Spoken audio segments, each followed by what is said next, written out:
Tarantino said we are living in the worst era of film history, and I agree. Indian film industry का तो no doubt golden era चल रहा है only because of us audience. But anyways 2019 में Hollywood ने $9 billion films दी. But if you look at 2022 then there are only 3 movies including Avatar 2 जो $1 billion films है या फिर होने वाली है. अवतार 2 की बात कर रहा हूँ. तो हालत तो खराब है तुम्हारी गुरु. अरे माँ चुदी पर. एंड प्लीज मेरे को पैंडेमिक वाला बकचोद रीजन मत देना क्योंकि हे पैंडेमिक इज गॉन. ये रीजन काफी लेम है. अब एक्चुअल रीजंस तो कई हैं. चलो let's look at them. Reason number 1 politics.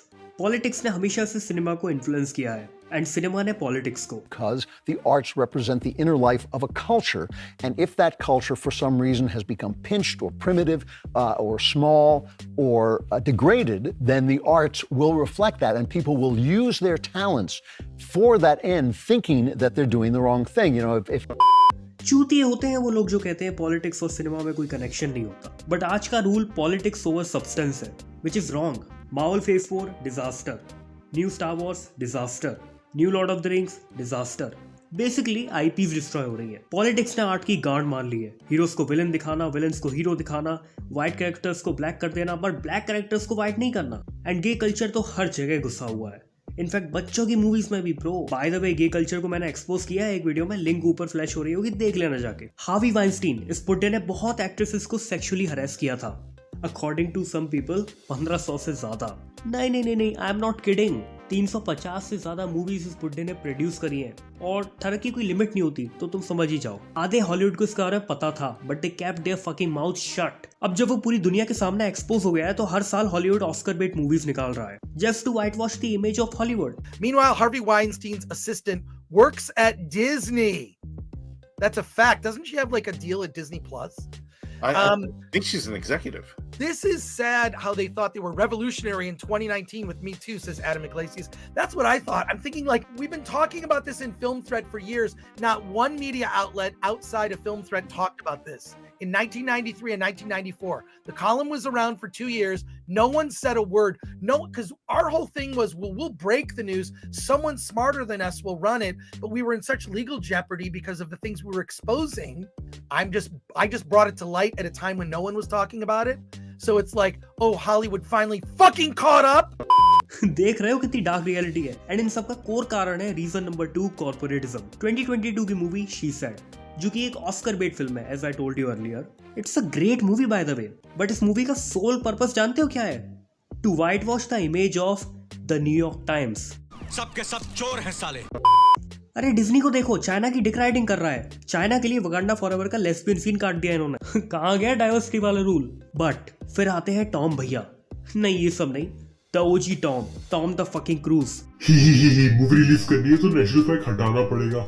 हाँ मेरी जान, लोड़ा ले ले मेरा मुफरी के. अरे अभी थोड़ी टॉप गन मैवरिक ब्लॉकबस्टर है बिना चाइना के. Hi everybody, and welcome to Top Gun Maverick.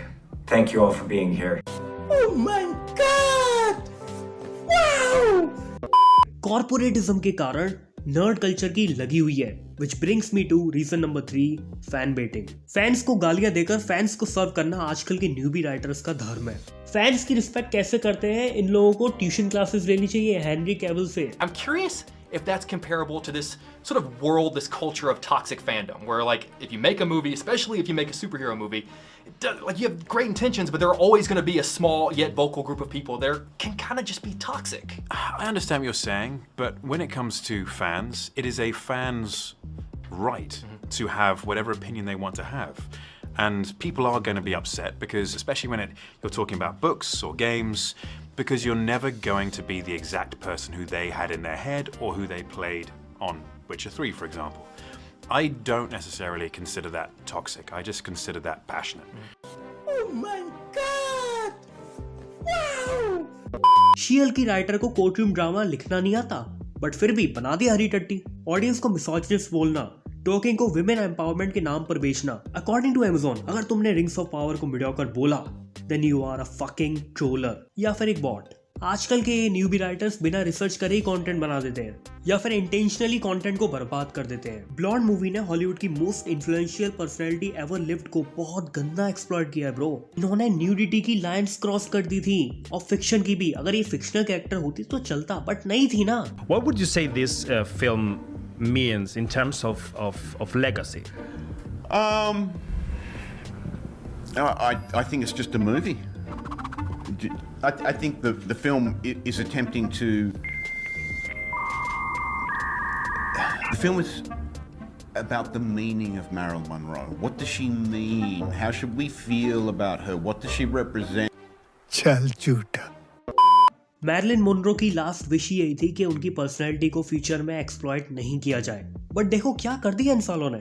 आजकल के सो कॉल्ड राइटर्स हमारी तरह नर्ड्स या गीक्स नहीं है, they are fucking narcissistic people. Andrew Dominik ने जो ब्लॉन्ड के साथ किया वो लगता तो है अपनी प्यास बुझाने के लिए किया। ओलिविया वाइल्ड की Don't Worry Darling was a straight attack on man. Jordan Peterson से इंस्पायर्ड कैरेक्टर को विलन का एंगल दिया, which is not at all okay, but that's how she sees him. Fine, तो मैं जो करना है करो, भोसड़ी के गांड मराओ अपनी।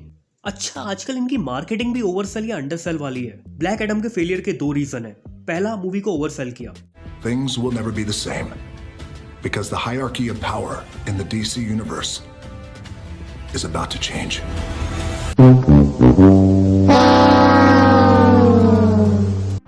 इतनी बड़ी बड़ी बातें नहीं करनी चाहिए। दूसरा, रॉक का गॉड कॉम्प्लेक्स। भाई राइटर को फुल कमांड दो यार, nobody is a star today. इन्होंने रॉक को ग्लोरीफाई करने में ब्लैक एडम के कैरेक्टर की मां चौंक दी। मतलब टॉम करे तो सही, रॉक करे तो गलत। नहीं, listen, Tom cruise is totally different from the rock because he also has film maker instincts. Dude just love cinema. दोनों को कंपेयर ना करो क्योंकि दोनों का बैकग्राउंड भी डिफरेंट है। So, I'm just telling you right now, put your manners back in. Do you think I was out of line? Yes, absolutely. Well, I apologize for that sincerely. अच्छा, इसके अलावा जो टेरेंटिनो ने कहा, that is also absolutely right. Movie star वाला culture destroy हो रहा है। You have all these actors who have become famous playing these parts, characters, yeah. but they're not movie stars. Right. Captain America is the star.